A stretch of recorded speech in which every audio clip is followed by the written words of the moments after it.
Thank you for joining us this Saturday midday for LiterAsian's Creating from Scratch, Asian Canadian Literacy Publications and their role in publishing in the community.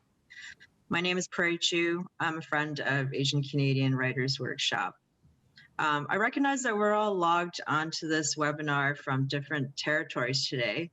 I'd like to take a moment to acknowledge that I'm a settler, speaking to you from my home on the traditional unceded stolen lands of the Coast Salish peoples, the Musqueam, the Squamish, and the Tsleil-Waututh nations.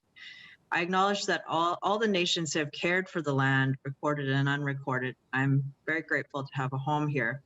As a festival, we want to shout out as well as persist in doing the work that still needs to be done in terms of dismantling the colonialism that's still ongoing for our Indigenous brothers and sisters, within which we all participate. And that includes, for me, recognizing the racism that exists, not just towards BIPOC communities, but also between and within them.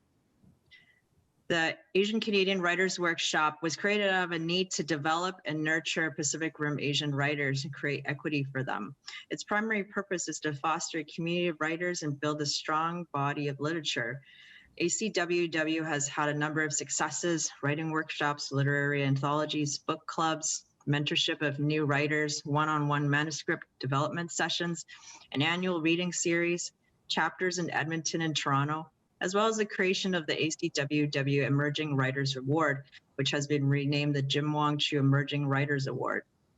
The history of ACWW began in the late 60s, early 70s with a handful of community activists turned writers, such as Jim Wong Chu, Paul Yee, Rick Shiomi, Sky Lee, and Terry Watada. These pioneers saw the need to form an organization to promote its history and literary culture, and the idea of ACWW was born. By the turn of the new millennium, ACWW became a major influence on the Asian Canadian literary world, and it worked hard to uncover emerging writing talent and assist them in finding publishers. The ACWW publishes Rice Paper Magazine, which began in 1995.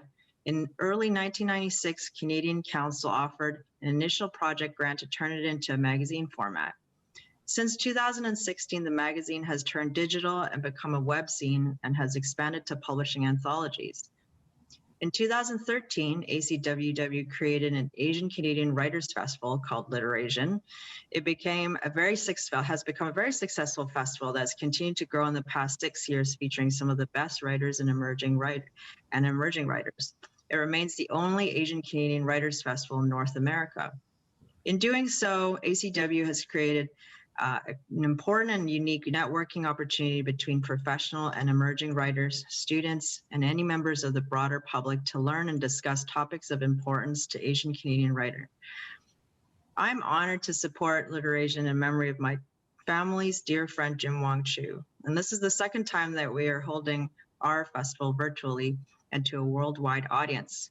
It's a big shout out to everyone from across the world who are watching us from the comfort of your homes and offices. Thank you for sharing your precious time with us. I want to now thank our partners and sponsors: BC Arts Council, Canada Council for the Arts, Word Vancouver Festival, Pacific Canada Heritage Centre, Iron Dog Books, Chinatown Youth Collaborative, BC Artscape, the historic Joy Kagawa House, and Dark Helix Press. I also want to thank our wonderful team of ACWW volunteers and Sophie Monk, our festival coordinator, who's behind the scenes, pulling all the strings, making it happen. Thank you to all our publishers who provided the authors' books. Each book is for sale at the book sales table at Iron Dog Books. So if you're in Vancouver, please go check them out and support them. I'd like to introduce our moderator today. Alyssa C. De Jesus is a board member at Asian Canadian Writers Workshop. She has a background in museum curation and cultural programming, a scholar of long 18th century Orientalism and material culture. She is also graduating with her Master's of Arts in English Literature and Literatures from UBC. Please take it away, Alyssa. Thank you. Thank you so much for that intro, Prairie. So hi, my name is Alisa, and I am the panel moderator today for Creating from Scratch. I would like to acknowledge I'm speaking to you today from downtown Vancouver on the unceded lands of the Musqueam, Squamish, and Tsleil-Waututh nations. I am grateful to have a home here and recognize my complicity and therefore responsibility as a settler of Asian heritage to work towards learning how to better my relations with the land and its rightful sovereigns.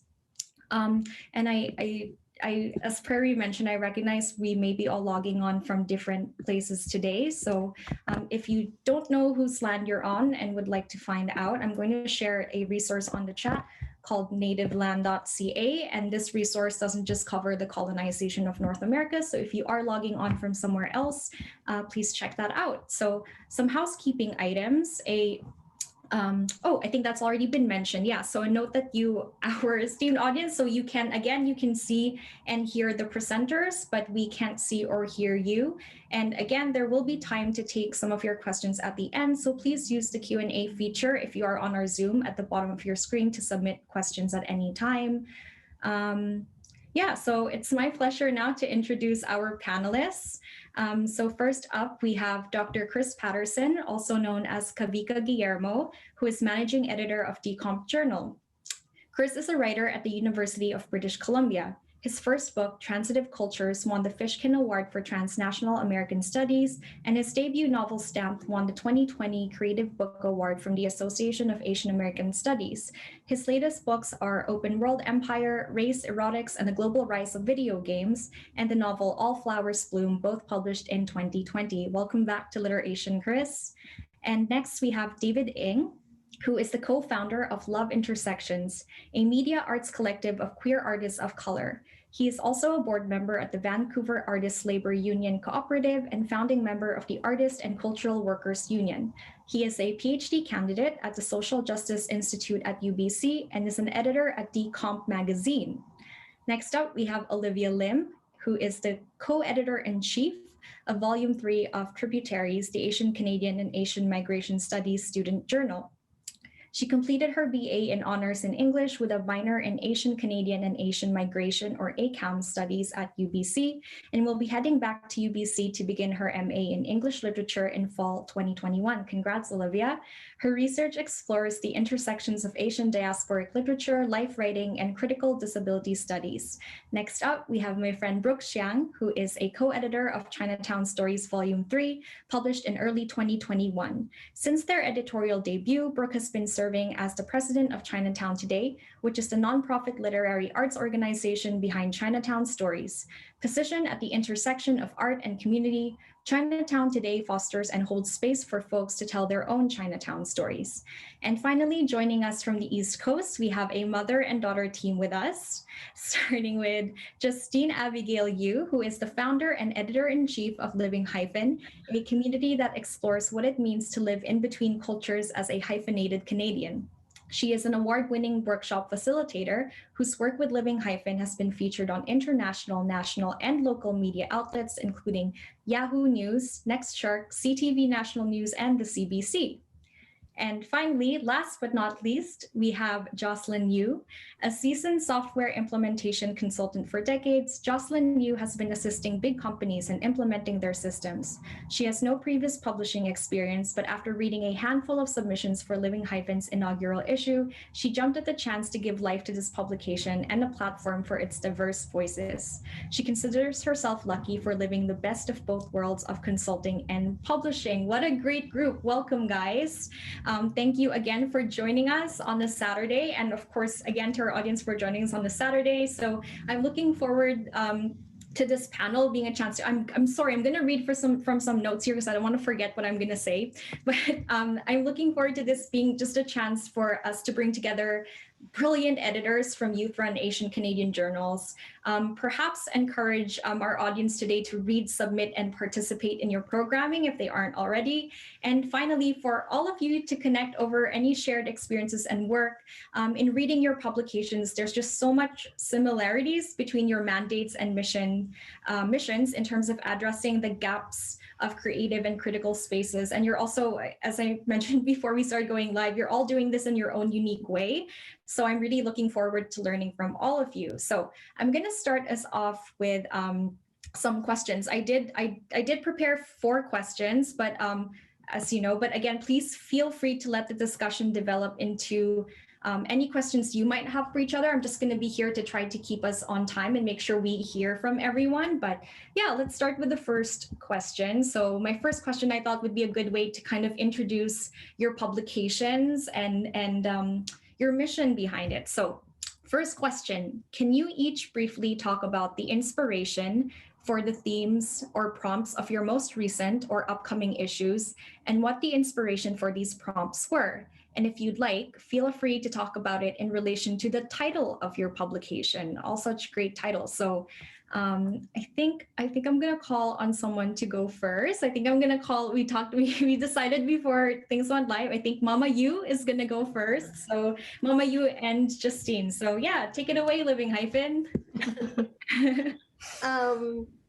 Living Hyphen, I guess, is, as per your introduction, Living Hyphen is about the lives of hyphenated Canadians, and Justine would be able to speak more eloquently about it, right? Right after the first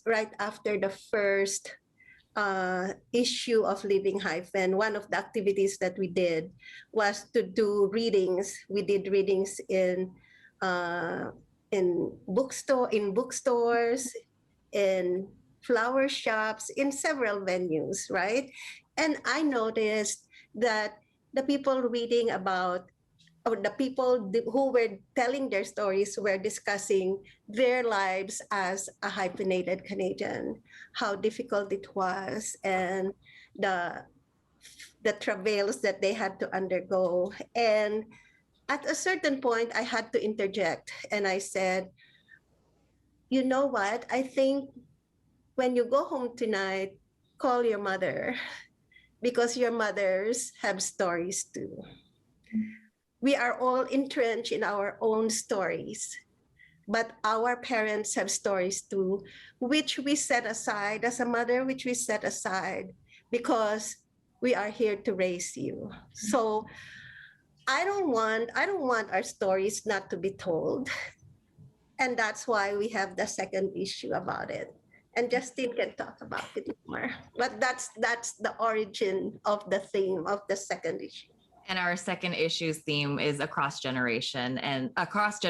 And what we really tried to source stories from across generations. What my mom was referring to is that so many of the people who were submitting to Living Hyphen's first issue, they're all, either in their 20s, 20 to 35, I would say, majority. And so it is a very narrow slice, I would say, of the hyphenated experience. And so much of what we do with Living Hyphen is capturing diversity, not just in terms of racial diversity, but hoping to reach beyond race and also age and gender and sexuality and all of these different intersections of identity.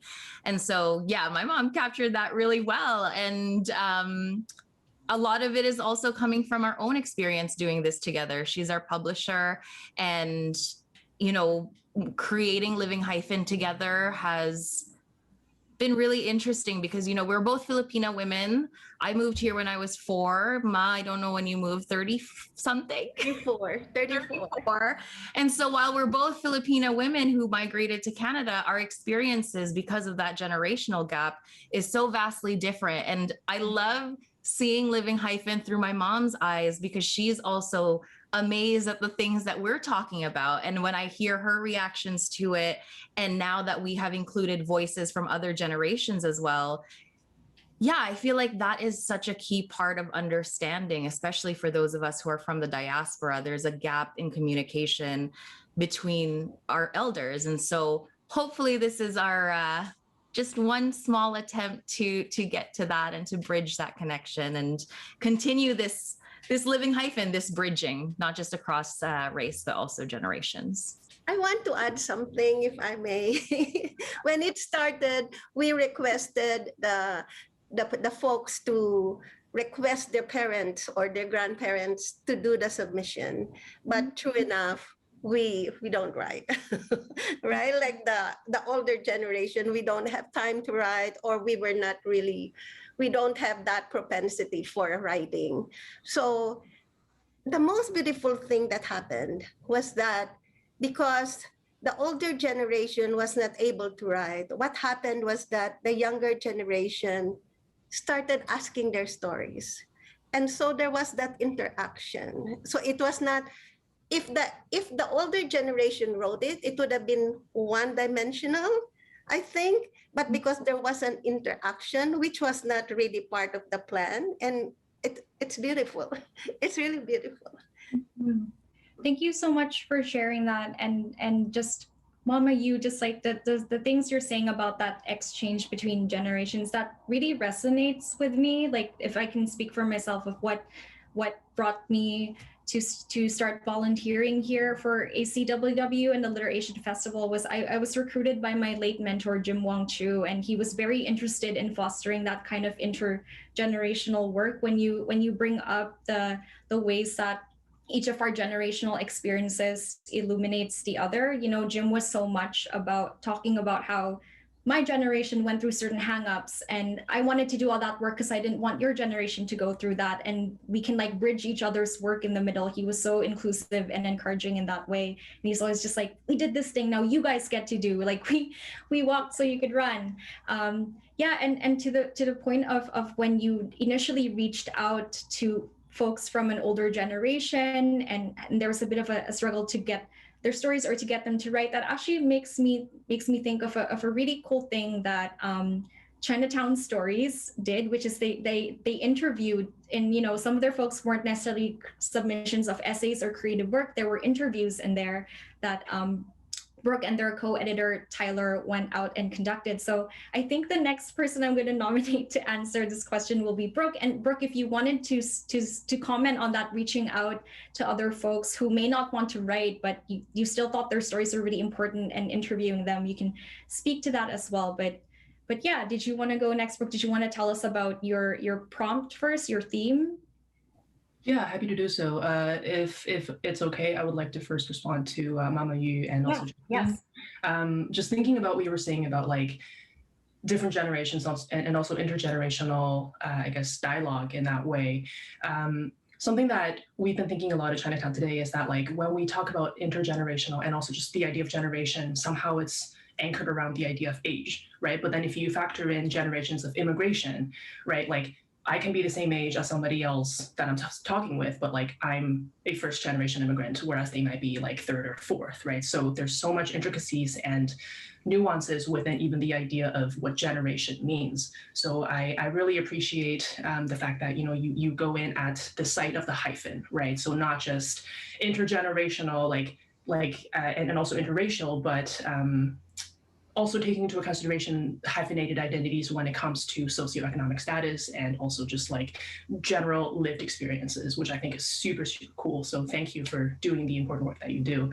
As I was listening to the things that you were saying, like your theme for the second volume of Across Generations to me is like, oh, you know, like Chinatown today, like we're putting together this event that I'm going to talk about later, which is called Across Cultures and Generations. So there's some like commonalities that we can definitely chat about after this panel.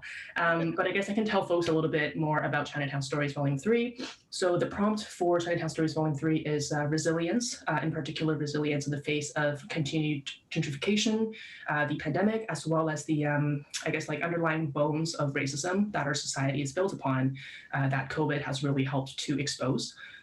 Tyler and I wanted to use the publication as a way of bearing witness to how COVID-19 was and is impacting the folks whose lives and work around Chinatown.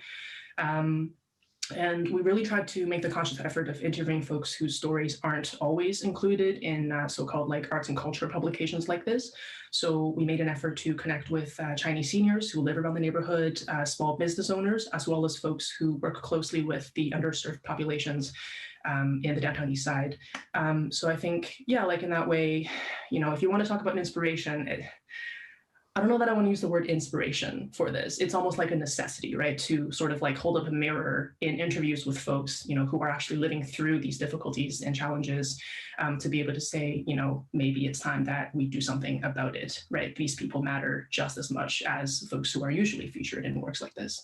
But yeah, that's all from me for now. Thanks.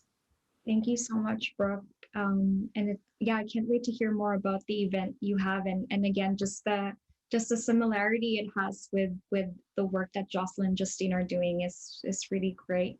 I think next, Olivia, did you want to talk about the theme, or if you wanted to respond to generational? I think the theme of your issue was futurities, and that to me stands out as also a work speaking on generational work. So yeah. Yeah, thanks, Elisa. I think I can definitely see echoes of both the themes raised at Living Hyphen and Chinatown Today in some of the things we were thinking about at Tributaries. And I love that there is so much interconnection between where all of our brains are at. So yeah, Tributaries, our Volume 3 theme was imagining Asian/Asian Canadian diasporic futures. And that really came about, we started the brainstorming process, I think, in May and June of last year.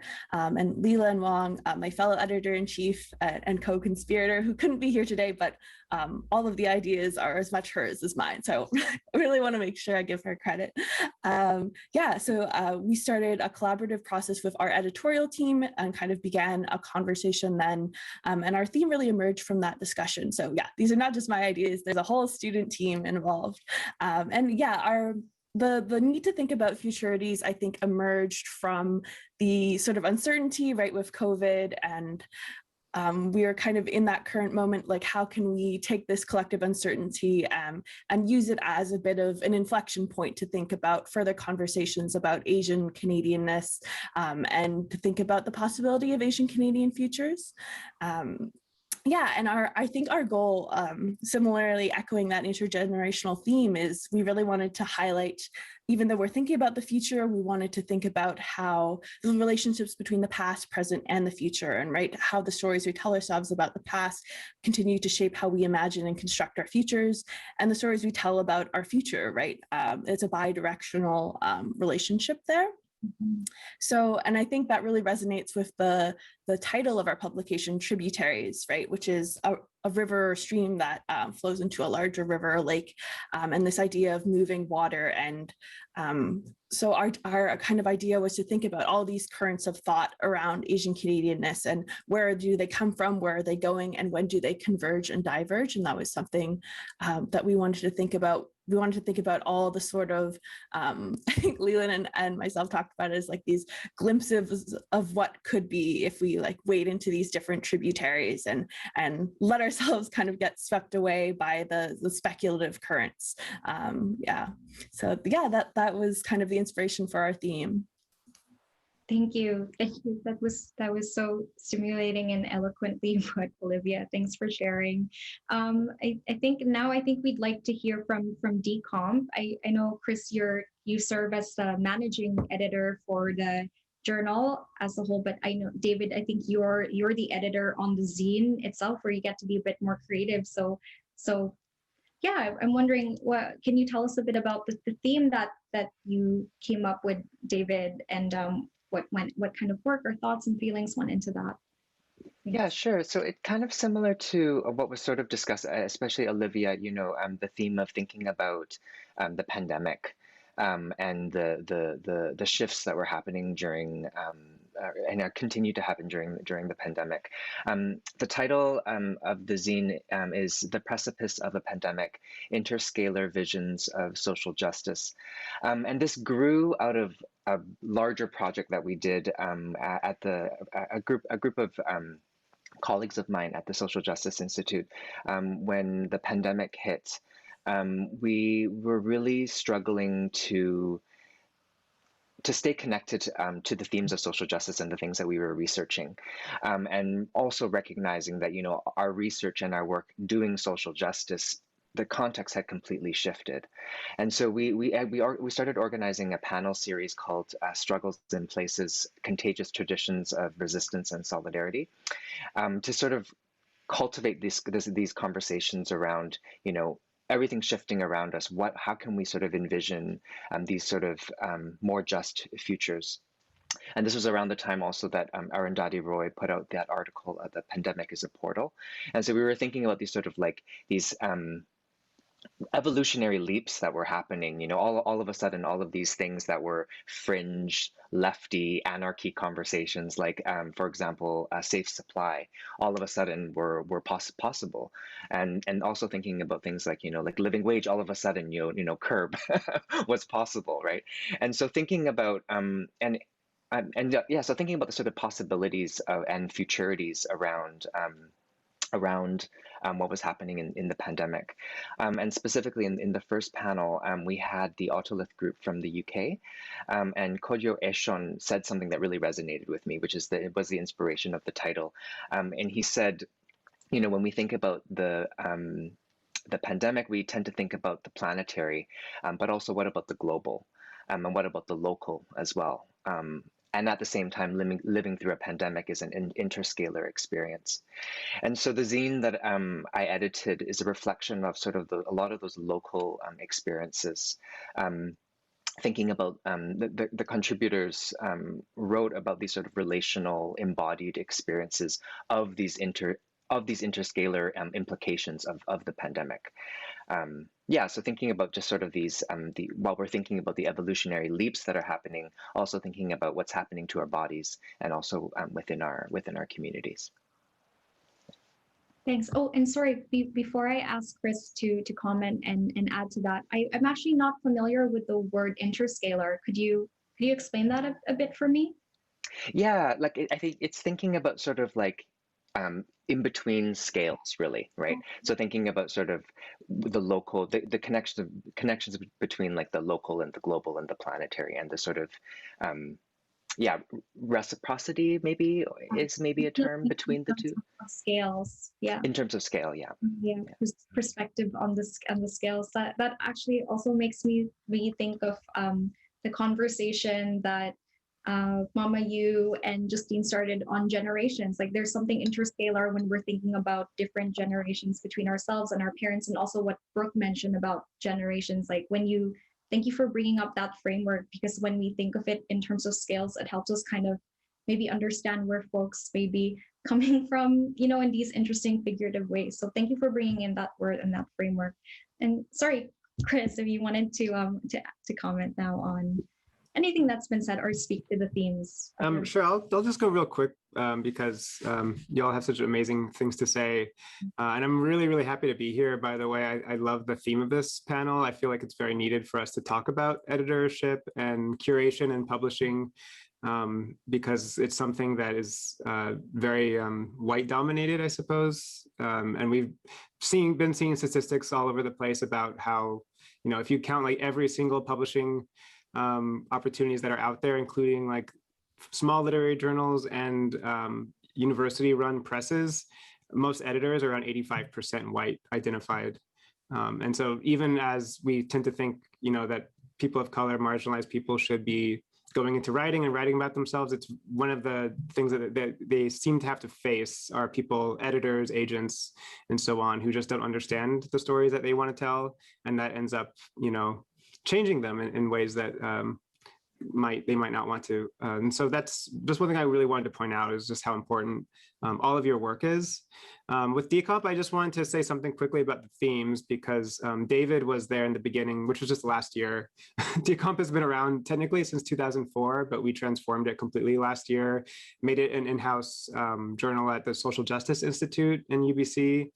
And that was work that I did with 2 grad students and 2 undergrads. And so David was really crucial in like giving us the more like grassroots organizing methods to all think together. And I think it was like a 2 or 3 month process of us just writing the mission statement. But it was a careful balance between like not wanting to create themes for every issue, because we wanted to invite marginalized writers, but also ask them or give them a space where they don't have to talk about their marginality in the way that most white editors expect them to, right? And so we felt like we wanted to create a space where they could write about whatever they want, do whatever media and art that they wanted, and we have our mission statement, and either deal with that or don't, kind of thing. And so I think we've been able to have a lot of diversity in the issues, both like racially, like gendered, and so on, as well as ideologically. There's people who disagree with each other in the issues, and I think that's that's totally fine. We have a team of 25 now, including Olivia and Alyssa, who are in here, 25 student editors, and a lot of folks who are in the chat. And so I think it's really important to be training students and younger folk to understand the world of publishing a bit better, so that we have control over our own stories. And I think that's something that's been crucially much more important as we realize just how the publishing industry hasn't changed much in the last 70 years or so. So that's really all I wanted to say. We try not to have themes, but we do have the zines in every issue. And so Olivia and Alyssa and some of the folks in the chat are part of the next zine. But if you want to, please do submit to us. We get a lot of submissions from all over the world, but we're trying to focus a bit more locally. We're just not getting enough submissions locally yet because we're so new. So if you're an artist or a writer, please feel free to submit to us to propose a zine of yourself that you want to work on, or whatever. So I'm going to just throw that in the chat real quick. So thanks. Thanks for doing that. Yeah. Yeah, it's funny. I think I was mentioning to you all earlier, I wanted to do this panel because as someone who's just starting to submit to admirable publications like yours, I wanted to learn more about the process as a submitter. But then about a month ago, Olivia and I, our friend and co-conspirator Phoebe Ferrer, who Chris, you invited to bring together a team to edit this next issue that's coming up on Filipino and Filipinx experiences and literatures, invited us. So that said, I'm here to also learn how to be an editor. And thank you so much, Chris, for mentioning what you do about sometimes there is a necessity to this work because of how white the publication system is, and how colonial. And I hope maybe it can kind of work into the next question that I have for you. We can talk on those themes a bit more. The next question I had is, the title of today's panel is Writing from Scratch. In what ways does this resonate or not resonate with you, and why? And I'm wondering, Chris, if you could actually start, because a few weeks ago, I had the privilege of attending a presentation that you gave on the word craft that kind of made me think of the theme of this panel as well. And I know that there were some critiques that you were sharing as well on the whiteness of publishing and what it expects out of creators, editors, and writers of color. So if you wanted to start us off with answering that question. I'm really trying to tone down that kind of thing because I just don't want to feel like such a bitter writer, And, but I will say something to that, which is, well, a lot of the history of craft comes from this, reaction to the Communist Party in the U.S. who was, helping publish a lot of works, and so a lot of white upper middle class writers started to talk about craft as a way to make it seem more lower class, but also apolitical. And so that's a lot of the history of it. And some of those early writers were amazing. James Baldwin is somewhat in between in those spaces. But yeah, I just went on an hour-long rant about that as a keynote speech. So I'm trying to go to a happier place in my head. But one of the things that I can speak to about that real quick is something that David, again, actually suggested during our first issue, which was, again, if we're not kind of evaluating a lot of the works that we're receiving based on kind of state multicultural identity categories. One really interesting thing that we started doing was asking or inviting our contributors to write artist statements. And it began with art and media, that we would have artworks that we just wanted to have a kind of something how this art came to be. But then in our last issue number 2, we had it on the kind of query that anybody could write an artist statement about any of the works that they send to us that would be separate from their bios. And so we get, it's been a really fascinating shift, I think, in just the last issue, where you get a poem, but then you get the context for the poem, what came out of that, where was the poet when they wrote it, whatever they want to share with the audience. And it feels like that information is really, it's all up to the author, right, of how much they want to share. But it kind of brings us into that world, right? To show us like that this poem might mean something we don't think it means, right? Or it's about a context or position that we might not share, and that's, you know, and it reveals things that only the author themselves can really understand. And so I think that was a really positive shift, and again, trying to promote work that might not on the surface be about race or identity, but then once we have some grip on the author's own self-presentation and desire to kind of frame that work, if they choose to. Almost everybody chose to do it, to our surprise. And so that's something that I've like never really seen other journals allow that. And so again, that was something that we just learned along the way. And David first was the one to suggest it. And so, yeah, thanks again for David for doing that. But it's a great change, yeah. I might just make the connection also, you know, I think Jocelyn and Justine, you were, and Olivia and also Brooke, you were talking about stories too, right? And so I think that this is something that we've been thinking through at Decomp as well. And in terms of these artist statements, it's like, you know, the stories of the contributors is also a part of the issue as well. And so the sort of, the journal as an interface to bring those stories together is a part of the mandate of a journal that is trying to do, you know, is trying to curate work that is based on social justice. Yeah. Thank you. Yeah, I think one of the things I really enjoyed about Decomp Journal and having it online and multimedia is, for example, with the poems, I get to hear them being read either by the author, by the poet, or the performer, and David and Chris talking about that background, how important it is for the artists to make their own statement and be agentive in presenting their work and being able to have to state their positionality without relying, or not necessarily relying, but without the journal kind of stepping in, the publication stepping into being like, we're branding this as our own in this way. So just being able to even just hear those voices, hear that work being read, it just adds to that experience of like hearing from the artists themselves and their voice. Yeah, I'd like to hear from the other panelists on, you know, again, what they think of the title of today's panel, whether or not that resonates. Justine, did you? Yeah, no, just speaking to that. Oh, I don't know if my mom's trying to talk. I do too. Oh, okay, I'm going first. No, just speaking to Elisa and what David and Chris were saying, the context and how much that matters. But Elisa, what you were saying about hearing these artists tell their stories. You mentioned earlier, we recently released a podcast at Living Hyphen, and that came out really from, and this is not related to your question, I'm sorry, but that came out of the fact that there were just so many submissions that we received that were so incredible, but print is really expensive and labor intensive. And so I've been trying to find other ways, multimedia, to continue sharing these stories.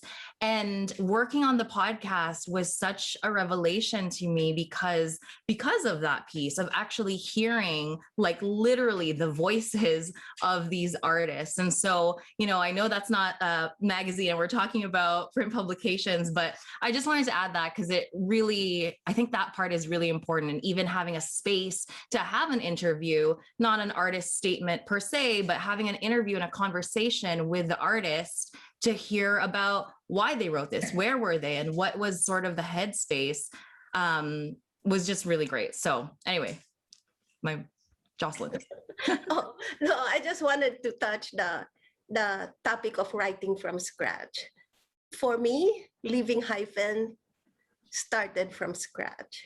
One day, Justine just told me, she called me and she said, "Ma, I wanna start a magazine," right? She said, "I want to." And then the mother in me, "Okay, go ahead," right? And she called for submission. Maybe she was hoping there will be 30 or maybe 50, but there were hundreds. I thought there would be like 10. So yeah.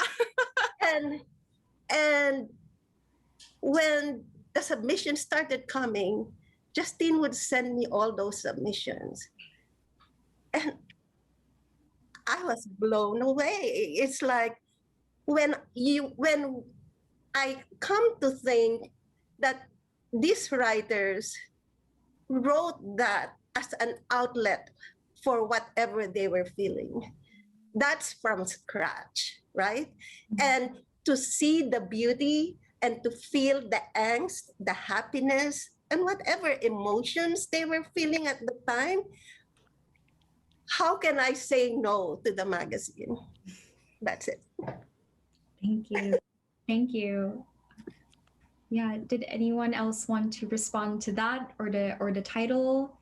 Or I think Jocelyn's talking to us about the impact of seeing the pieces. You know, maybe if there are certain pieces, submissions you received that made kind of that impact, that touched on maybe even the theme that the prompt that you were using. Yeah, sort of open-ended. But yeah, people again wanted to comment on writing from scratch. I can jump in. I've had to remind myself, all right, I'm a panelist because I'm so happy sitting here listening to all of you. Yeah, I love that idea from Decomp about like including artist statements for non-creative work. And Jocelyn, yeah, I thank you for sharing that story of sort of how Living Hyphen came to be and sort of the energy in that process. Yeah, when I think of writing from scratch, I think for me like, I think of like, what's the difference between like writing from scratch versus writing from nothing, right? And you're like, when you're writing from scratch, you're like still, I mean, you're creating without like pre-made things, but you're still pulling from all these like different ingredients. I guess I think of from scratch in the context of baking. But yeah, for me, like, the work we always do is always in conversation with the work happening elsewhere. And I think when we're writing, creating, we're always in conversation with those other discussions, right? And I think we're always in conversation with our own experiences. And I think that is something we really tried to highlight in the theme of Tributaries, right? When we were talking about futures, we really wanted to make sure that we emphasize that when we start imagining futures, we're not starting from nothing, right? We're starting from past experiences, we're starting from the present, right? There's all this kind of conversation that's already happened. So making sure like we engage that as we like thought about writing the future. So yeah, I really love from scratch as a way of framing that.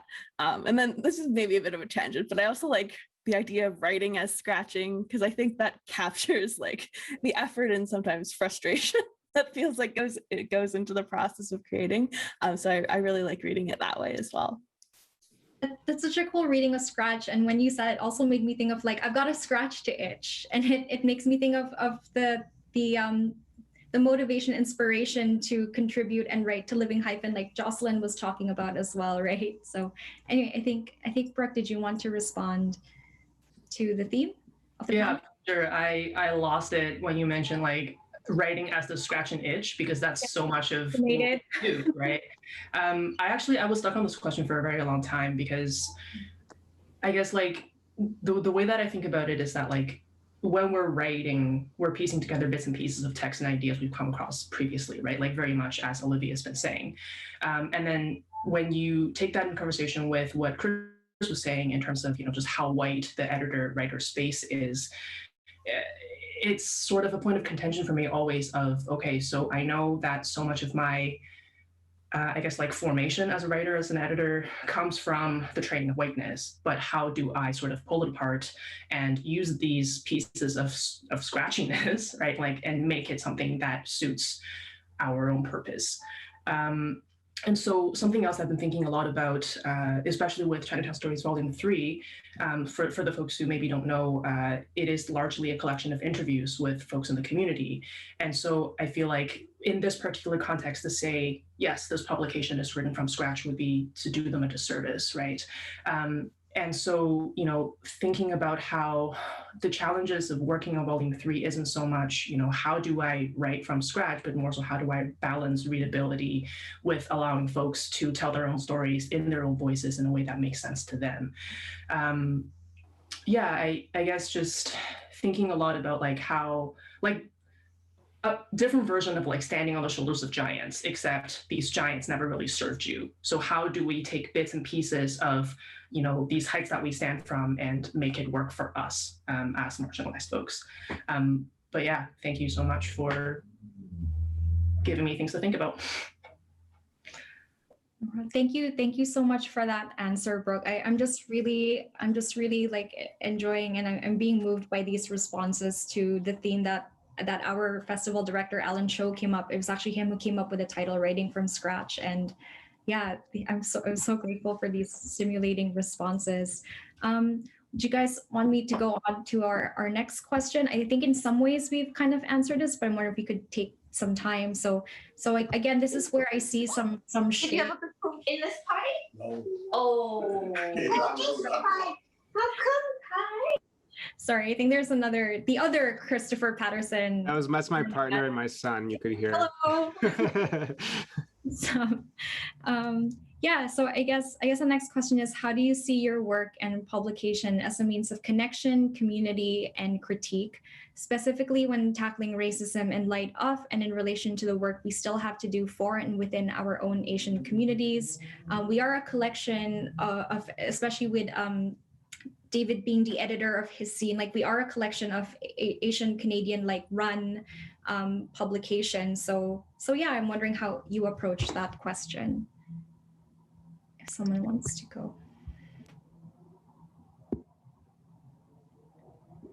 And sorry, also feel free to jump in and respond to each other's answers if you want to keep yourselves on unmute. But yeah, I know, again, Justine, you guys have a lot of programming. You know, I think for most of us, we're strictly journals publishing, or for publications publishing people's work, but you do workshops as well. Could you talk a bit about that? Yeah, I'm trying to think of my answer to this question. I don't know. Sometimes you're like so in your work that yeah, I'm trying to figure out my answer. I need to put you on the spot. Yeah. No. I mean, yeah. So I say that I'm so in my work where I feel like it's just the nature of living Hyphen feels like it is a space of community and connection. You know, we are a magazine that is, it's not Asian specific. You know, we have writers and contributors from all across what we now know as Canada, both in the diaspora and those who have been displaced on this land themselves. And so, yeah, for me, it's just not, it comes naturally in that way. And I guess so much of the work that we do because of that is inherently political. It is inherently anti-racist, you know. I mean, maybe that's an oversimplification of it, because I'm sure that there are many publications or communities that are this, but might not be actively anti-racist. I don't know. But I guess one thing that I've recognized, or what I've been doing and tried to be more conscious of with our work is, one, recognizing our place here as settlers on this land. And, I'm sorry, I'm answering this terribly. I'm like trying to think. But one thing I'll say that I figured from starting this, I originally conceived of Living Hyphen as a diaspora specific magazine. Okay. I thought, as a Filipina Canadian, I'm from the Philippines. I wanted to source stories from people who are quote unquote from somewhere else. And it wasn't until I put out that call for submissions for issue 1, where I received an inquiry from a Plains Cree and Métis man who asked if he could submit to Living Hyphen, because even though he's not from a conventional diaspora, he feels like he is in between cultures as someone who has been displaced on his own land, who is struggling between, quote unquote Canadian and his traditional roots. And so ever since he wrote to me, it really opened up what I saw Living Hyphen could be. And ever since then, we have become a lot more intentional in the kind of work that we put out, the messaging. We put out an Indigenous allyship resource page on our website, because while there are many Indigenous peoples who contribute to the magazine, it's still majority immigrant settlers, and so wanting to acknowledge that. And then, of course, with the Black Lives Matter movement that happened last year, we put together an anti-racism resource center to begin learning about all of these complexities around anti-racism. And so it's an ongoing process that we're doing, but we are always trying to be cognizant of the fact that, yeah, like we cannot not be a space that speaks about racism, you know, because of who we are and what we do. And so, yeah, I don't know. For me, I'm just like, oh, it just is, which might not be very helpful, but someone else say something so I can rip off of it. Can I just back up what Justine's saying? Like, I feel like when you have an editorial staff that's run by like marginalized people, people of color, people who are, you know, concerned with social justice issues, then it almost feels like you don't have to push for that so much in the language because it's already there, you know? And like, this is one thing that I think we've found with our students who are all GRSJ, almost all GRSJ students, you know, is that they're bringing a lot of what they learn in class to the editorial process. And so there isn't, you know, so the things that they choose, I haven't had to look at them and be like, you know, this is problematic in this way or anything like that. Like they do that work on their own. And I think we've developed a bit of a reputation after our first issue. Like there was some people who did not like that we were changing the magazine so much. But we just held to what we were doing. We're like, this is what it is. It's like, sorry, don't submit to us if you don't want to, you know, just look the other way if you don't want to. And so I think that's been really something that we've learned, that we don't have to reiterate as much, right? Because the editorial staff is already so, like, that's just what brings us together, right? That's what informs everything that we do. And one example that I like to give to my students is like, even if you don't know that or if you're wondering about like if what you're doing is purposeful or not, you know, this is something editors I think face a lot. You know, they'll throw things out there and just feels like it goes into a void. Not enough people like it on Facebook or on Twitter or whatever. So it kind of feels like you're just, you know, not doing much. And I always tell them that my first year with Decomp was in 2012 or 2013. And one of the very, very first issues that I was part of publishing, we published a totally unknown writer named Anthony Viesna So, who was a Cambodian writer or part of the Cambodian diaspora, refugee writer. And I didn't realize this until just last year because Anthony, unfortunately, passed last year very suddenly. But he had works in the New Yorker after he got published with us. He has a big short story collection that's coming out in August about being queer, Cambodian, and so on. And then I just looked at that and I was like, I know his name from somewhere. And I looked it up and I realized that was my very first issue that I was editing for. And at the time, I just thought like, what am I doing? This is so stupid. I'm just like, you know, punching against stone walls here and nothing's going to change, because all the other editors were white at the time. And so I was just the guy who was brought in to kind of push against that. But that really like hit me when I realized that happened. And that happened right when we were reforming Decomp again. And so even if you don't feel like a lot of what you're doing now, you know, is reaching a lot of people or anything, like sometimes it does, sometimes it doesn't, it does pay off a lot. And we are giving encouragement to a lot of folks who otherwise wouldn't have, and to a lot of great artists, right, who might not have a place for their work to be featured. So that's part of, I think, what informs all of us here. Yeah, definitely. I think in reading letters from the editor and in your mandates and missions, so much of it, again, was about addressing gaps in spaces or the ways in which spaces are, you know, we're asked to almost present our work and represent ourselves in these performative ways. So I think that's what so much of your addressing these gaps or misconstruence of the agentive ways in which we want to write our stories and tell our stories. Yeah, did anyone else want to answer that question as well, or respond to anything Justine and Chris have said so far?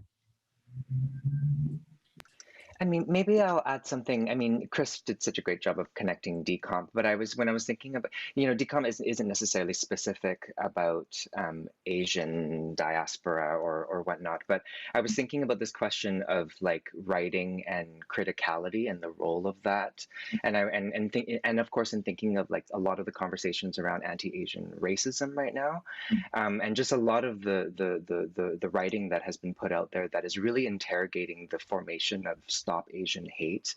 And a lot of the issues that are happening in terms of these claims and demands for recognition of anti-Asian racism. And, you know, when you look at some of the signs, I've attended a couple of the protests, some of these signs that say things like, you know, we build Canada together, we are Canadians too, sort of fitting or reinforcing the sort of model minority myth. You know, we are legitimate citizens that deserve equality, which, you know, ultimately upholds the colonial nation state. A lot of like demands for hate crime legislation, as if, you know, if someone's being racist, they're going to be like, oh no, that can't do that. That's a hate crime, right? And at the same time, you know, the hate crime legislation is also supporting police, right? And thinking again about intersectional struggles and anti-Blackness and colonial expropriation that the police also reinforce. And so I've been thinking about like a lot of writers. I'm thinking about the recent article by Dylan Rodriguez. He's writing about anti-Asian racism and abolition, and the importance of these writings in thinking about anti-Asian racism and how we're organizing, right? Are we just reinforcing the systems that are producing the conditions of anti-Asian racism? I learned a term, apparently that's been around for a few years, but you know, the term Boba liberalism as well, right? These sort of very superficial representation, conversations around anti-Asian racism and diversity and inclusion that don't actually undo the logics of racism. So yeah, I thought that just in terms of thinking about the sort of the more broader discourse of the role of writing, I've just been learning so much. There's an amazing article on Eater called Boba The Rise and Stall of Boba Liberalism, which I just really has changed my perspective. Yeah, as of yesterday. Well, thank you for. I've also just recently heard of Boba liberalism. If you can find the article, either post it on the chat for everyone to. Yeah, but yeah, thank you for acknowledging that. I think, you know, it's so easy to fall into that Boba liberalism. Like we I don't want to say the word conned, but like it's almost like we're convinced that the ways towards equity and equality is to almost desire our parts in these systems of power that oppress us and that get us to oppress others and each other. And it's an ongoing like process to like learn that. And I think in being part of these types of publishing projects and creative and community projects, this becomes a space where we can unlearn and learn that as well. Sorry, did anyone else want to, I think we just have maybe a minute or two if Olivia and Brooke wanted to respond to this question, or maybe I do want to ask the fourth question I have here, because mostly I do want to encourage attendees and folks who will view this later on to engage with your publications. So Brooke and Olivia, is it okay if we move on to the last question, or were there some things you wanted to respond to as well? I think a lot of things I have to say for this question tie really well into the next question as well. So. Great, awesome. Okay, so I'll ask my final question, then we can move into a Q&A. I know there are some questions for us there. So again, asking for myself and folks in the audience here who are new to submitting publications like yours, or might be new members of an editorial team to these independent publications, in what ways are you looking to feature and or nurture new and emerging artists, people who are new to publishing and submitting their work from, sorry, I'm being so redundant in this question. Anyway, from folks who might be new to this process? Yeah, just seeing. Yeah, yes, please. Sorry, forgot to call on people. Yeah. So for Living Hyphen, okay. So when we first published our inaugural issue, we heard so many people reach out to us saying how meaningful it was to finally see themselves reflected. You know, this was back in 2018, which doesn't feel that long ago, but I also feel a lot has changed in, I don't know how many years it's been. What year are we even in? I never know these days. But anyway, so we heard from so many people who, for the first time, they saw themselves reflected in these stories, and they were amazed that there were folks who actually wrote about it and like felt confident enough to write about it. And it made me realize that there are so many more Black, Indigenous, and people of color who aren't even at the stage of submitting their work. You know, like we have been told, those of us who are from racialized communities, that our stories don't matter by the institutions and influences around us, like since day one, you know? So, and of course, we've internalized these ideas that our stories don't matter, and so many racialized communities don't actually end up submitting. And so seeing that, we decided to begin hosting writing workshops. And that began, November of 2019. And I was surprised to see how much interest there was in actually taking these writing workshops. And it's only grown over the last year, and going virtual has actually, weirdly, despite, you know, all of the grief and loss in this world right now, the last year has been really wonderful for us in the sense that we've been able to host these writing workshops from across Turtle Island, not actually just in Canada, but in the States as well, and reaching these writers, and I call them writers, although they will always push back on me when I say that, these incredible writers who have never envisioned themselves in this way, you know? And, you know, we are trying, like I mentioned, to find other multimedia aside from print to showcase their work, because it's amazing. There's so much untapped talent out there right now, you know, and there's just not enough spaces that exist. It is amazing to have how many publications here? Is it 2 or 3 or 3 at least? Anyway, but there are many more that are coming up, but we're trying to find all of these new ways to continue telling these stories. So now we have our print publication, we have the podcast. Last night, we just hosted our first virtual storytelling night featuring the writers who came from our writing workshops. So really trying to build almost an ecosystem for ourselves where, we have the writing workshops. People will either be published in the mag, be featured in the podcast, or be able to tell their stories through these storytelling workshops. And Chris, what you said earlier about this person from the Cambodian diaspora having their work first published in Decomp and having that as the first, you know, place to be published has just allowed them to reach other publications, bigger publications. And so hopefully we are just the stepping stone to other opportunities, you know, be the first spot to emerging writers. Yeah. And sorry, I just also want to mention one thing I really admire that you guys are doing. I think, Justine, like maybe a month ago, you guys started an Excel sheet, a resource. Writers living in the Hyphen can submit. Forget what we do. Yeah. There's so many different things we do. Yeah. So I think that's great. Yeah, if you could share it in the chat, that's such a great resource that you're building, and I think is in the spirit of what we're trying to achieve here today. So thanks. Sorry, if someone else, Olivia, did you want to answer the next question and maybe how you're learning to do that through this process we're doing together? In our own way. Yeah, sure. I can jump in. Justine, I really love that framing of like this idea of like building ecosystems. And I think that's such a lovely way of thinking about like the community building almost that journals can do. Speaking from a student journal perspective, we have a lot of first-time publishers. We're a journal that's specifically centered around BIPOC undergraduate writers. We're also open to community members as well, but the majority of folks who are submitting, it's either like maybe they're like first or second time submitting. So we have a lot of very new writers and creators.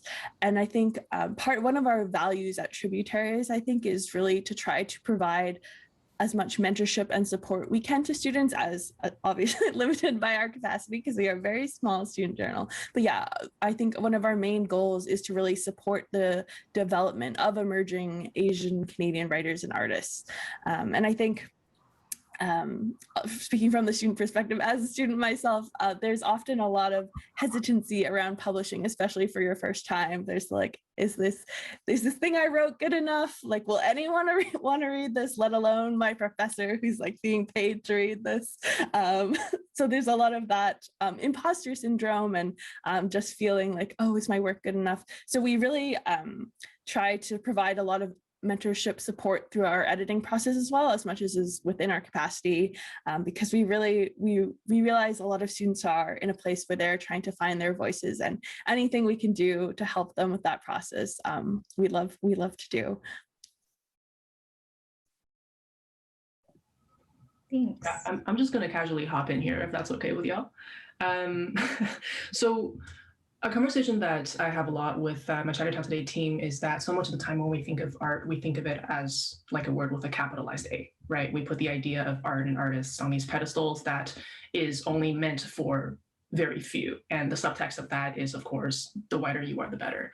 And so, you know, especially during the time of the pandemic, like we want to recognize that art and literature, whatever you define art as, isn't just meaningful because it comes with profit or prestige, right? It's something that literally allows us to have conversations with ourselves and others in these difficult times as a way of coping and healing from the traumas of late-stage capitalism, which is terrifying. And so we're always looking for new and emerging voices from the community. That's, again, like the intersection that we sit at, right, which is art and community. And we believe that art and artistic practice should be defined by the artist rather than gatekeepers and critics. Speaking of which, I alluded to this a little bit. We are working on this collaboration with Nazi Art Society, which will be publicized soon. Keep an eye out for it on our social media channels. But basically, it's something called Across Cultures and Generations, and it's going to be a panel series where the idea is to feature racialized artists and creators largely in so-called Vancouver, to bring them together for a chance to showcase their art wherever they may be in their artistic journey. And then for the second half of each event, there's going to be a moderated conversation around, I guess, like generalized themes, such as how does your art queer traditions, right? What does place and site of creation mean to the way that you create? The art of bodily expressions, agency as racialized creators, which is something that we touched on so much in this conversation, as well as caregivers and caregiving through a racialized and artistic lens. So we are looking for artists and creators who work with any given medium, wherever you are in your practice, to come and share your work with our audiences. And as a, I guess, stepping stone, as part of being part of this panel, if you are chosen, there's also an opportunity for your work to be featured in Chinatown Stories Volume 4, which will have the theme of solidarities, past and present, to highlight the fact that, you know, Chinatown hasn't ever just been for Chinese folks, but that it has been a site of solidarities as well as contentions between folks of different backgrounds. And so, you know, to go back to your question of ways that we're looking to feature and nurture emerging artists, I guess we're trying to really remove that extra barrier of like what counts as art versus what does not, right? Like if you think that you are an artist, you create art in order to, you know, make yourself feel better or make the world better, come submit to us. We're always looking for things to publish. So thanks. Oh, I'll also just like drop the link very shamelessly for Volume 3 in the chat. Give me a sec. Please, everybody, drop your links. I love the dropping of links. Yeah. Chris and David, did you?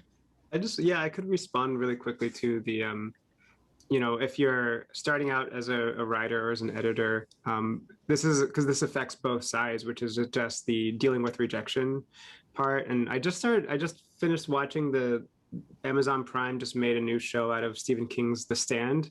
And one of the main antagonists is like this kind of incel, like, you know, white boy writer who gets a lot of rejections, and it turns him evil because of the amount of rejections he gets. And which is also, I think, something Stephen King also dealt with, because it's literally like he has this big nail on his wall, and all the rejections go on the nail, and it just gets to him at a certain point. But there are a lot of rejections to deal with, and it's not personal at all. And it's really hard to when you're writing about your own life and your own stories. It's also really hard for editors to hit the reject button on those stories if they just don't feel it's ready yet, or they might feel it's like reproducing certain kinds of stereotypes, which even though if it's memoir or if it's about your real life, it could still do that. Right. And so that's just one thing I wanted to say. Like, I think when we're writing about ourselves, we tend to take those rejections much more personally, right? And we also tend to take feedback much more personally. You know, you could say like, I wrote about myself, how I rose up from, you know, my family who didn't care about academics or whatever, and now I'm this great academic at UBC. You know, I could write a story like that. It would be a horrible story because it would just be reproducing all the same like neoliberal individualist myths. And I would reject that story if I were the editor. And so even though that is a true story and it's my story, and it's not true. Like that's a complete kind of colonial narrative, right, of what's so-called real. But it is, we have seen that's something that we deal with quite a bit. A lot of our editors feel really bad rejecting stories, even when they find them just not ready yet, and they might need work. And at the same time, we have to do that in order for just to sustain the journal. You know, we'd like to publish everybody who writes, you know, these stories, but then at the end of the day, it's impossible. And so I think that's just one thing that I've seen on both sides dealing with a lot, right? Is how do we tell the writer that this story might have some issues or might reproduce stereotypes, even though it is about their own life, right? How do we get them to understand that it's not just writing about yourself, but how you write about yourself, right? And the pieces of yourself that you choose to present and how you present them. And so that's something that we've wrestled with a lot. And I think overall, it's been a really interesting editorial like learning experience for all of us, because we were almost always on the other side of that, right? And now we're on the editorial side. It's very different from here, but similar anxieties. Yeah. I just wanted to add, Chris, no, go ahead. Just that I loved what you said because it resonates, and I hate rejecting people. And it is like the worst part of being an editor because their stories, and oh my gosh, I'm just like, all those questions you just asked of like, it is your story, but it is still perpetuating a stereotype, and how that is still harmful. And how do I communicate this to this writer? But the piece about the rejection, I just wanted to also mention that, and thank you for reminding me of it, Elisa, with that database that we created. That's something that I share with anyone who we do reject, that it's not personal. Your story is amazing. It should be told somewhere. And so here are all of the other places that you could potentially submit to, you know? And so, yeah, just trying to find a way for emerging writers to continue this work, even if, you know, it can't be with Living Hyphen. And I hope it will be with Decomp and Chinatown Stories and Tributaries. I was just going to mention, you know, I'm just reflecting on a commonality between all of the panelists in terms of like we opened the conversation talking about like, you know, the white institutions that have excluded people like us, and how in our work in the literary world we're trying to do things differently and sort of cultivating spaces where, you know, we're allowing these stories to thrive. And I think, you know, even Chris, you know, the work that you're doing with Decomp within the Social Justice Institute, and really giving, you know, the editors and our team of, I didn't even know we had 25 people. That's so exciting. But really giving us the opportunity to really take it in wherever we want to and having faith really and trust to you know, to let us do what we want to do is a way that we're sort of challenging those institutions.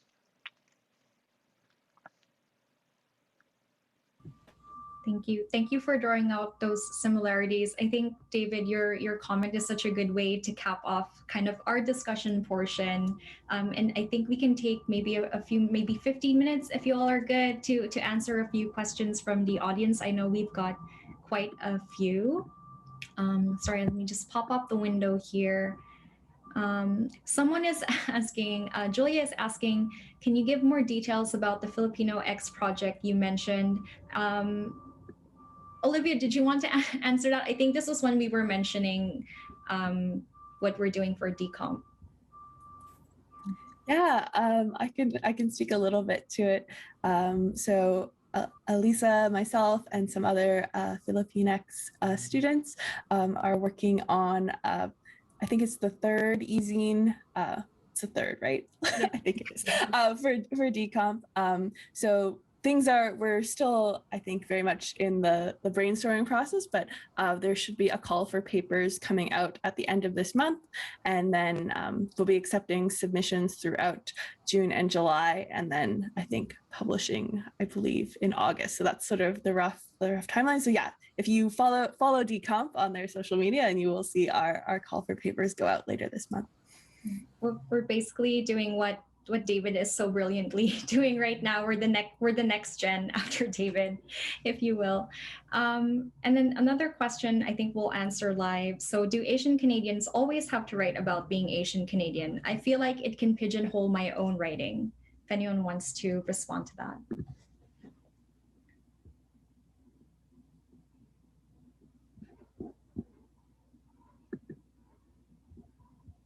I could just say it real quick, because I talk about this a lot when I teach creative writing. And I think especially with poetry, a lot of poets, it becomes a kind of like obvious theme that people will read into their work anyways.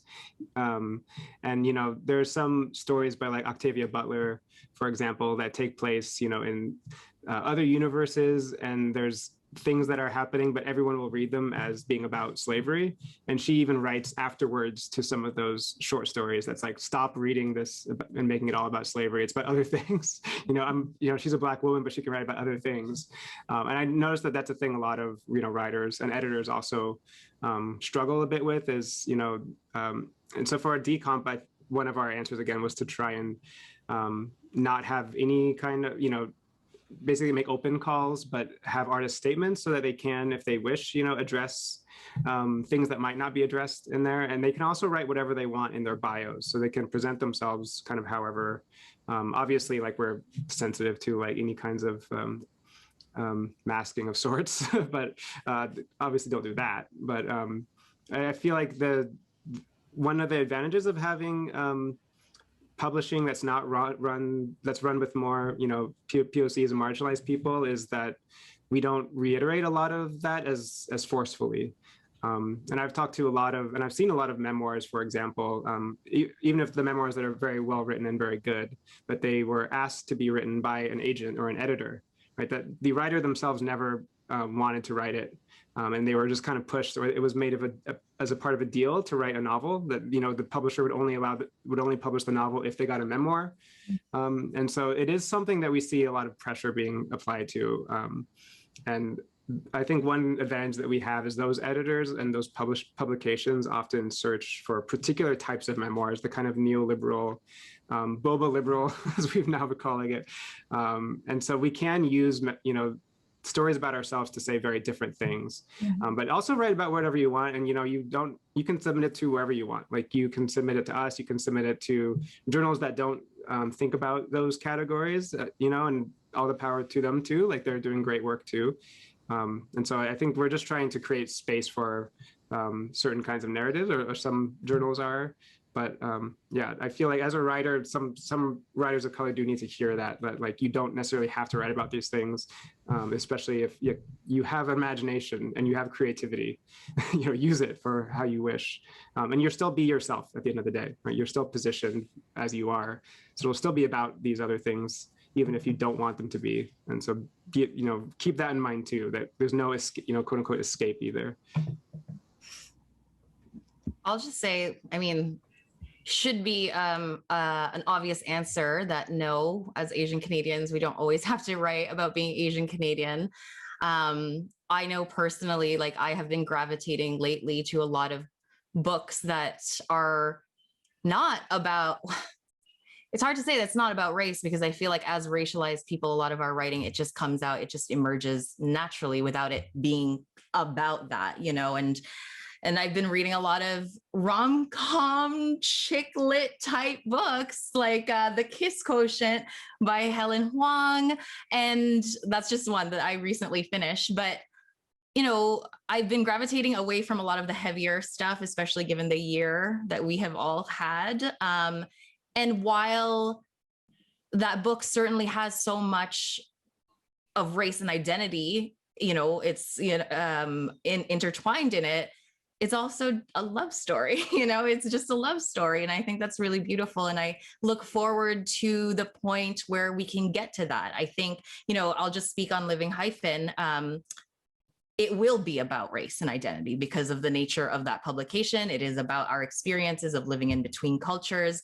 And so it has to be about that just because of what the magazine is about. But I hope to get to the point in the future through other magazines, through other spaces of literature where it's not all about that. I think that we still need those spaces. There's still a lot of healing that needs to be done for a lot of our communities. And so we still need that. But I'm glad that there are other spaces emerging as well. And I hope that there's more of that emerges.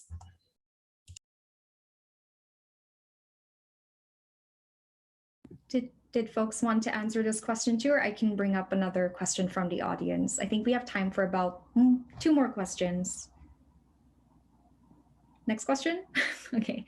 I guess as panelists, I'm wondering if you can see the Q&A as well. I think you guys, some of these are compliments, so I hope you're taking some time to read them. So I think this question over here, it's from an anonymous attendee, and I think they're trying to also address disability in this field, in this craft. So their question I was wondering how, when talking about intersectional inclusion, how Asians with disabilities are aligned in publishing, and any avenues that are looking at this invisible and or visible, in my opinion, often neglected.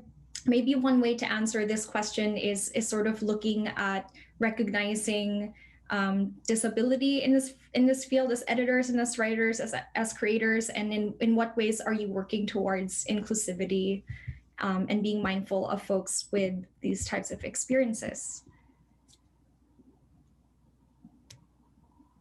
Any experiences you'd like to share?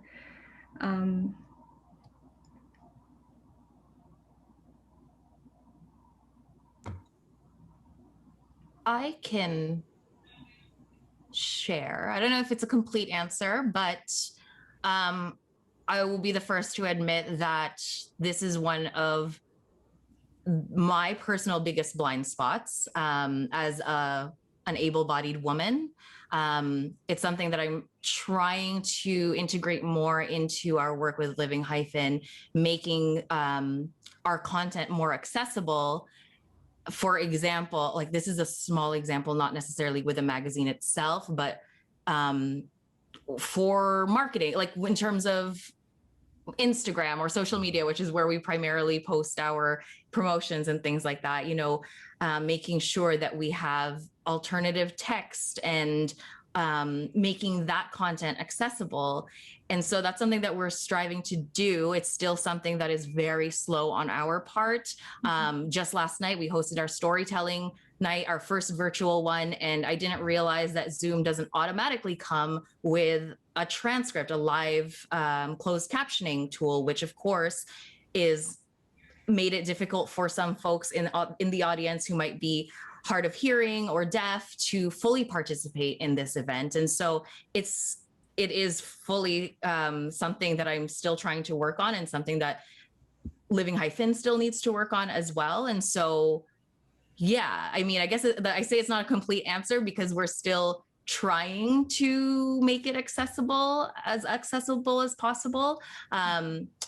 Yeah, but it is, and this is why it is so important for there to be just diversity and representation across different intersections of identity, because you don't know what you don't know, right? Like I don't know what I cannot experience. And so I think that's really important to acknowledge and recognize and work better towards. Thank you for answering that, Justine. And sorry, David, did you want to answer as well?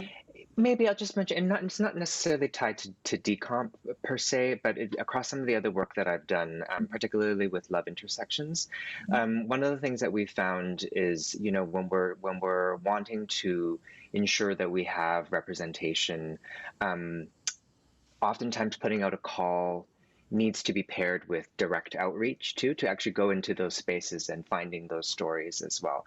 And that's sort of like the work of that often sometimes gets overlooked often because of budget, but and also it's a lot of work. I won't lie. I was the outreach coordinator for a social justice theater company for 4 years, and it is a lot of work. But it does take that, right? I mean, and to go and find those and to really go and invite people into to submit and to publish.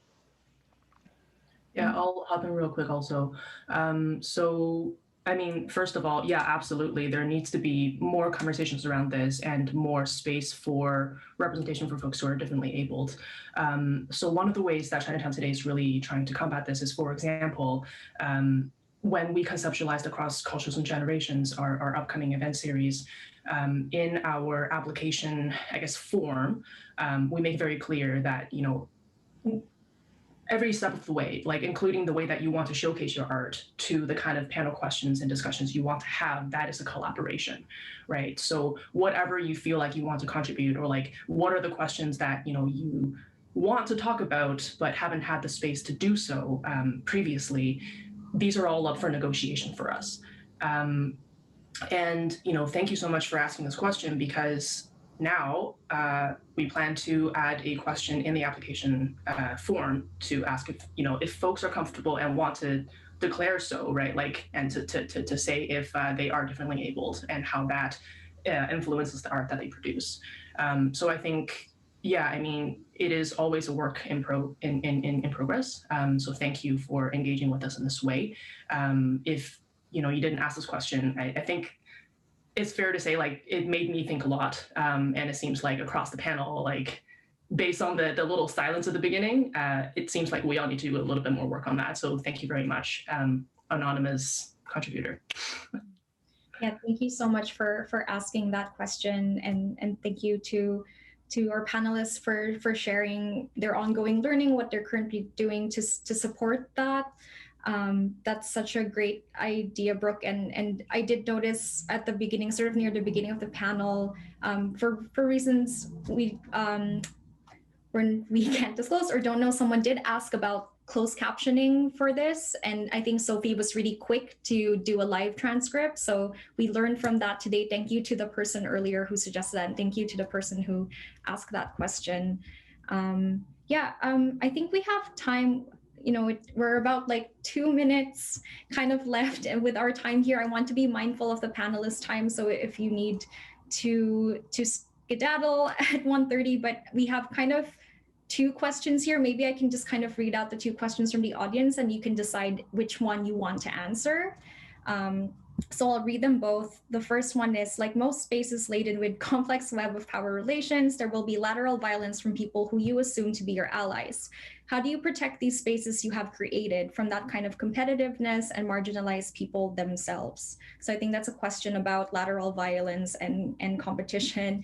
And then the final one is, it sounds like there's an interest in building more collaborative creative spaces for Asian Canadians. What's the possibility of creating something like Gundiman, US-based Asian American literary retreat and organization? I'm actually not familiar with Gundiman, so thank you for sharing that with us, Neil.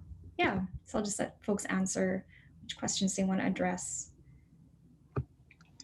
I can go. The first question, I love that question, and I'll share.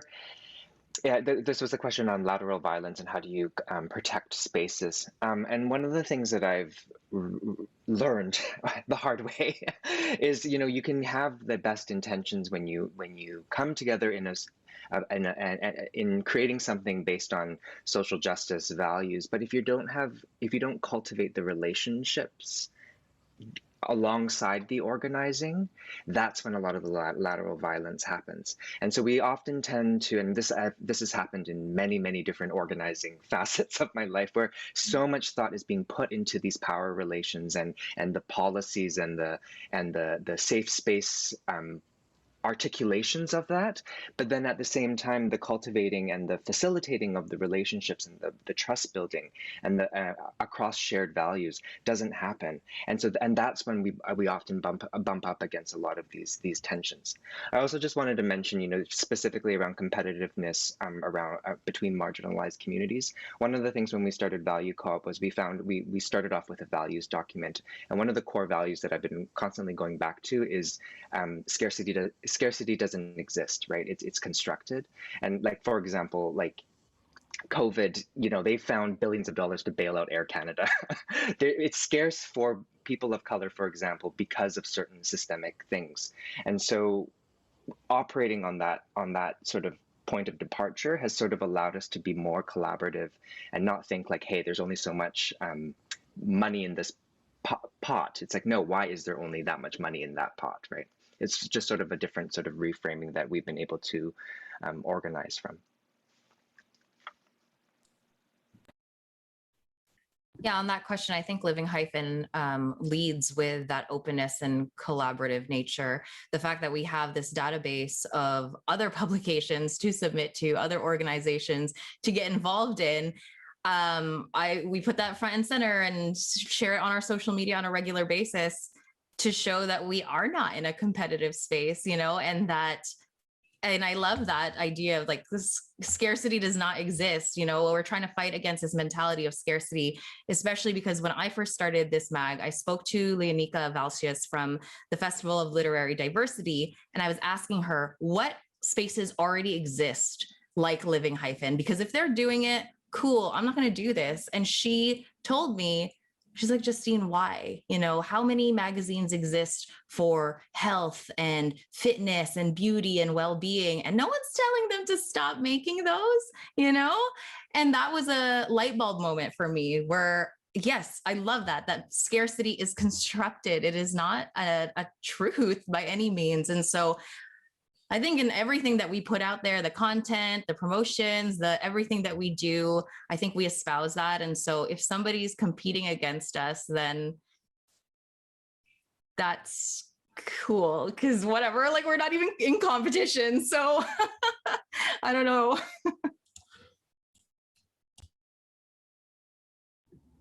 Thank you so much for mentioning scarcity as a construct. I want that on a t-shirt. So did anyone else want to answer the questions? And does anyone know about, I've actually, this is the first time I've heard of this, the Kundiman organization. If anyone knows, has anyone here heard about that? I could speak quickly to them because I applied for them like 3 times. It was rejected every time, but I'm in contact with them and they're really good folks.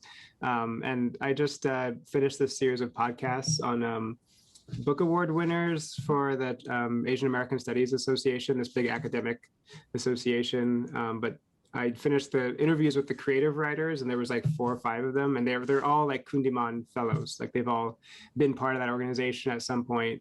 And so it is really like in the States, it is a pretty well known and very crucial to launching a lot of careers. Anthony So, who I mentioned before, was also, I believe he was also a fellow there. One thing that they do have that they've worked on a lot in the last 5 or 10 years now is getting Asian American authors to really be a part of it.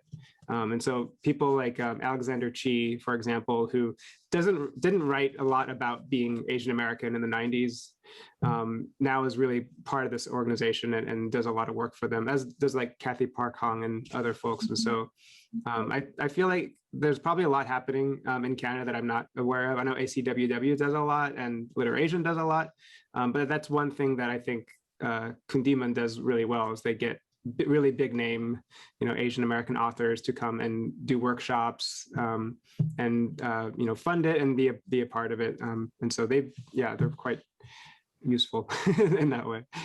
Thank you. Thanks for sharing a bit about that, Chris. And again, you've reminded me maybe we should have a rejections panel next year and just invite all of you again to talk about that. We are 5 minutes past the designated time. Thank you to everyone who stayed on with us. But again, did anyone want to sort of address any of the question on lateral violence and inter-community competition, or everyone's good? We're all getting our scarcity. Scarcity is a construct t-shirt like this. Okay. So I guess on that note, I can once again thank all of you, our great panelists, our gracious panelists, for coming today and sharing your experiences, talking and teaching us so much today. I hope that you're able to connect with each other. Again, there's just so much interconnectedness in what you do, and you're all doing it. You're all creating such unique, exciting resources around it. As much as, you know, there's so much in the work that we do wherein we have to challenge sort of the white supremacist conditions of what we do in literature and art and community building. It really heartens me to know that there are folks like you creating the spaces that you're creating and doing the work that you're doing, unlearning and learning and teaching us how to, guiding us along this process actually. So thank you so much for that. Thank you again to Sophie, our festival coordinator. Thank you to Prairie, our ACWW rep. And yeah, I think with that, oh, and also next week, thank you everyone for joining us on this LiterASIAN 2021 festival. Next week, we have 2 more panels coming up. I hope you can join us then. The one on Saturday is called the Pendergaya Radio Collective, the reunion show on Saturday, same time. And then on Sunday, we have Asia Across the World, a book club discussion. Go on our website, literasian.ca, to check those out. Thank you so much, everybody. I hope you enjoy your long weekend. And yeah. All right, thank you. Thank you so much. Bye-bye. Thanks, Elisa. We'll see you.